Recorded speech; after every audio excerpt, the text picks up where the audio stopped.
Hello everyone, welcome back to my channel. This is take number 3. Even though I had a training a year ago in Russia when I was recording the videos for you, it's really cold now and without wearing the gloves, not so much fun. So probably the next videos I will be recording from the place where I'm staying. It's just easier for me also to read you the news.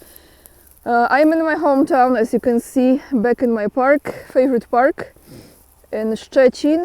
It's snow all over the place, which is really nice actually, very cozy feel to it. And let's get to the topics that I have for you today.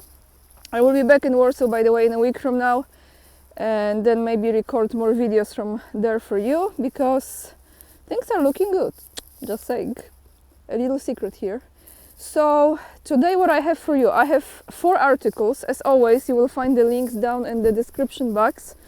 And the first one is from TASS. This is about what President Putin just said. That was yesterday, December the 7th. And he said something that probably I will put in the title of this video. No one can slow down Russia's development. And I will say, absolutely, I agree. Russian President Vladimir Putin said this at the VTB Investment Forum, Russia calling. Side note, I think Russia is calling me as well. I have no doubt, those are the words from Putin, that no one can stop us or slow down our development. That's what he said. According to Putin, Russia should create educational, scientific and investment platforms within the BRICS framework, collaborating primarily in the field of education. We should not think about those restrictions. We must look forward and go forward and act on a broad front, first of all in the field of education, which becomes an essential factor in economic growth itself. We must do this with those who want it to work in a modern and civilized manner. Those are words from Putin, and he added that Russia will continue, among other things, cooperation in this area with China, with which Russia has a very good relationship lately. On that note, as far as China, I just want to say thank you to everyone who is helping me to make my trip to China possible, because we are at 82% of my goal, which means if we continue like we are doing, we are going to China. I mean, I'm going, but you're going with me, because I will be recording all the videos from there for about a month. So if this happens, this will be January, I think. So thank you guys, thank you so much. I'm very grateful. And let's continue with the news about education. Meanwhile, in Poland, as Russia is focusing on nothing can stop Russia, it looks like, unfortunately, students in Poland are dropping out of college because they cannot afford to rent. The situation is bad. It's discrimination. This is the title of the article.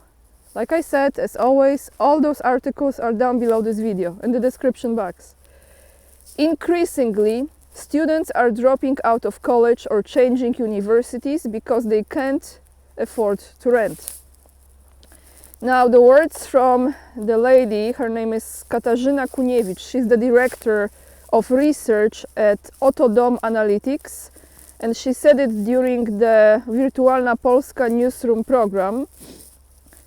She said this: housing needs, whether in the form of buying one's own apartment or renting, are at the state of the country, and Poland cannot avoid it. The state must have a housing policy. The situation of students is very difficult. We have good universities, I agree, Poland has very good universities, but young people cannot afford to rent an apartment. One moment, since it's windy and I have pages. And so, on the other hand, there are not enough places in those students' complexes, you know, that are usually the most affordable. There is not enough rooms for students. At the price level that is on the market, the state aid is essential. We have an increase in wages overall in Poland, but young people who enter the labor market do not receive high salaries right away. We have to come to terms with the fact that they cannot afford to buy an apartment, but the tragedy is that they cannot even afford to rent it either. And it's so true, because imagine how many young people, how many students, they support themselves by working, and they cannot work full-time, most of them, because they study, they have school, they have exams, they have to prepare, and living conditions are crucial, because there are some people who cannot focus, who cannot be, in a place where there is a lot of other people, and it affects their progress at school. So they cannot support themselves. Not everyone has rich family who can pay for their education, and they still want to be educated, and to create a good future for themselves and achieve something in life, right? So this is how the situation looks like in Poland, if you're wondering. I feel for those young people. I mean, what kind of future, they are envisioning for themselves with all of those challenges?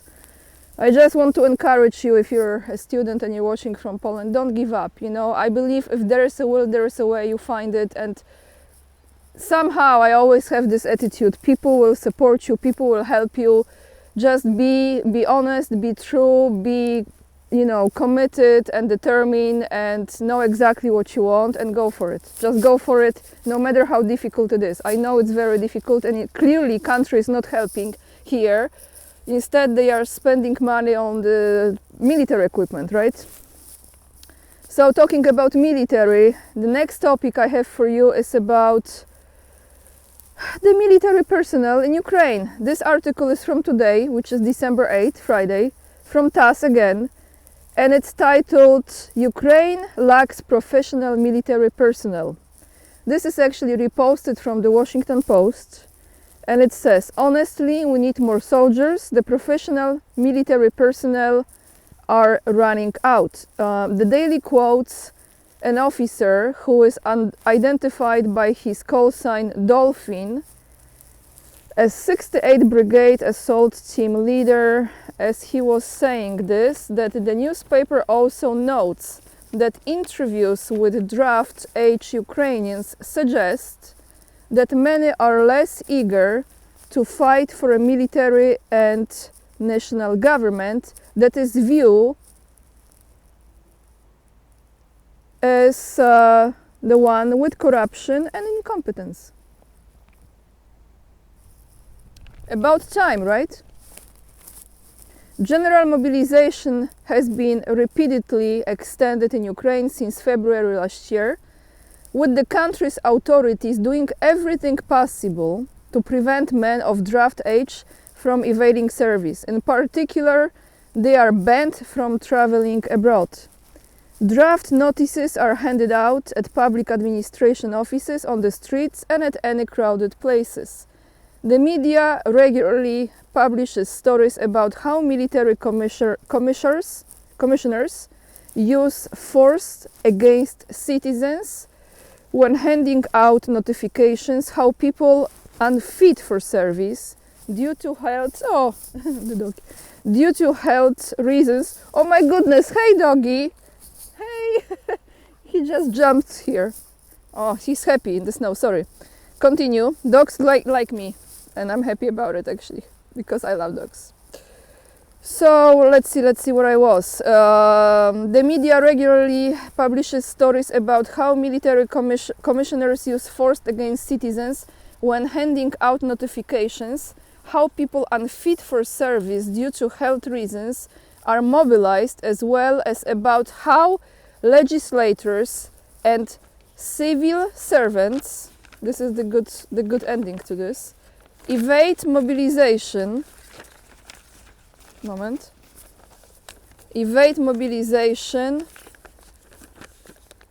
and take their sons of draft age abroad. That's exactly what's going on, everyone. The sons of those who are in the position, they are in Florida or they are somewhere else, as far as possible, and no one is putting them in any danger. You know, I remember when I was in Russia, I had interview with Scott Ritter, and we were talking about, I never forget that video. When I saw that video about this mother who brought her son, and he was mentally disabled, he was not mentally healthy. She was taking care of him. And that commission, in Ukraine, and that commission decided that he is absolutely fit for the service. And he was not able to follow any advices there, any directions. He was walking back and forth. He was so lost in that room. Absolutely heartbreaking, guys. But that's what they are doing. And I mean, this should really end already. It's just the level of cruelty beyond. The last article I have for you, and I'm literally freezing, is about what's going on in Poland. So let me tell you quickly. According to the media reports, the chairman of the Civic Platform, who is Donald Tusk, as you know, has already chosen candidates for ministers for his future government.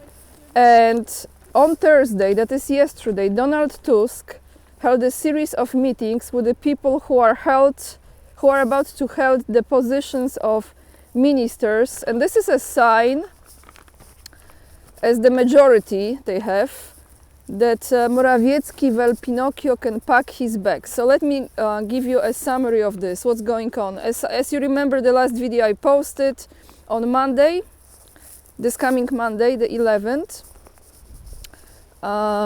Morawiecki will be going through the vote of confidence, and we see what they're gonna decide. Since the new majority has more saying, he might probably pack his bags. So if that happens, Donald Tusk will be the prime minister of the new government. So he's already creating this new government. And guess who will be in this government the minister of foreign affairs? Guess who? 2 seconds. 1, 2. Radosław Sikorski, everyone. Yes, Radosław Sikorski. Thank you, USA. He will be, if Tusk is the prime minister, Radosław Sikorski will be the next minister of foreign affairs. How you compare Radosław Sikorski to Sergei Lavrov? Please put this in the comments down below. I would like to hear this from you. Yeah, I'm telling you, if you ask me, sometimes you ask me, do you think that Tusk is any better than Pinocchio? Let me tell you, you become who you surround yourself with, and this should tell you everything. So there you have it, guys. On Monday we will know. And someone just posted yesterday, I think, on my locals community. I am so grateful for this, such a cool thing. Someone posted a picture of a wine, bottle of wine, red wine, that is actually named, it's called Pinocchio. So I guess when Morawiecki will pack his bags, he can find this wine, Pinocchio wine, and take it with him on his next journey, wherever he's going. I don't think he's going to Israel, not actually at this time, wrong timing, right? So if you want to see the bottle, go on my locals community and you will see. Those of you who join me there and support me there, I am immensely grateful for your support. That's all I have for you guys. I'm going back now to download this video for you. And I will see you tomorrow with another one. Next week, by the way, I might have 2 live streams, depending how it goes. For sure one. I'll let you know with who. And that's it for today. Lots of love. Remember, we are the leading edge and we are saving humanity. Bye, guys.